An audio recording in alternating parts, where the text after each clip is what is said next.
लवकर औद्योगिक प्रशिक्षण आणि लगेच रोजगार म्हणून ITIला प्रवेश घेण्यासाठी विद्यार्थी आणि पालकांचा मोठा कल असतो। या वर्षीच्या कोल्हापूर औद्योगिक प्रशिक्षण संस्थेत प्रवेशासाठी ऑनलाईन प्रवेश प्रक्रिया 3 जूनपासून सुरू झाली आहे। याची अंतिम मुदत 30 जून सायंकाळी 5 वाजेपर्यंत आहे।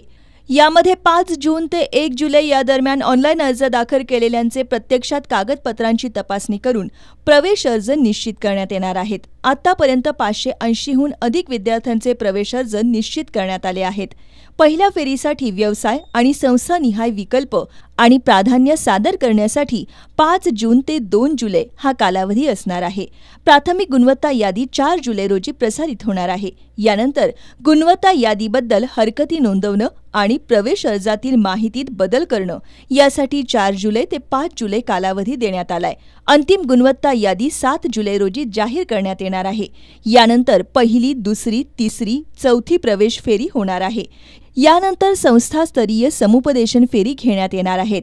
संपूर्ण प्रक्रिया 12 सप्टेंबरपर्यंत सुरू राहणार आहे। कोल्हापूर ITIमध्ये 10वी उत्तीर्ण अनुत्तीर्ण विद्यार्थी यांच्यासाठी जवळपास 31 ट्रेंड उपलब्ध आहेत। यामध्ये turner, fitter, electrician, plumber, diesel mechanical, wireman, लघुलेखन, computer operator and programming assistant अशा विविध ट्रेंडचा समावेश आहे। विद्यार्थ्यांना संस्थेमध्ये नाममात्र शुल्कामध्ये प्रवेश दिला जातो। त्याचबरोबर शासनाच्या सर्व सुविधा, शिष्यवृत्ती आणि विविध योजनांचा सुद्धा विद्यार्थ्यांना लाभ घेता येतो। त्यामुळे आपल्या उज्ज्वल भविष्यासाठी या संधीचा लाभ घ्या असं आवाहन प्राचार्य महेश आवटे यांनी केलंय। ITI कोल्हापूरमध्ये सन 2024 च्या ॲडमिशनसाठी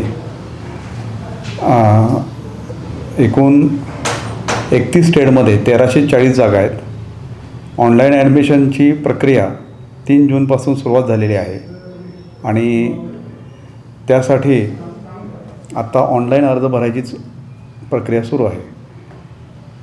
ऑनलाईन ॲडमिशनचं 30 जूनपर्यंत ऑनलाईन अर्ज भरायची प्रक्रिया आहे आणि 1 जुलैपर्यंत अर्ज कन्फर्म करता येईल आणि 2 जुलैपर्यंत तुम्हाला विकल्प भरता येतील, मुलांना विकल्प भरता येतील आणि जास्तीत जास्त विद्यार्थ्यांनी यामध्ये सहभाग घ्यावा। ITIच्या ॲडमिशनमधनं रोजगाराच्या, स्वयंरोजगाराच्या चांगल्या संधी उपलब्ध होऊ शकतात। त्यामुळे जास्तीत जास्त विद्यार्थ्यांनी यामध्ये सहभाग घ्यावा असं आवाहन करण्यात येत आहे। विद्यार्थ्यांपर्यंत ITIमधील विविध ट्रेंडची माहिती पोहोचवण्यासाठी संस्थेच्या वतीनं ग्रामीण तसंच शहरस्तरीय अनेक शिबिरं घेण्यात आले। याचा अनेक विद्यार्थ्यांनी लाभ घेतला। त्यामुळं ITIकडे विद्यार्थ्यांचा कल वाढला असल्याचं दिसून येतंय। यापुढे विद्यार्थ्यांच्या दृष्टीनं फायदेशीर आणि परिणामकारक कार्यक्रम घेण्यात येतील अशी माहिती प्राचार्य आवटे यांनी दिली आहे।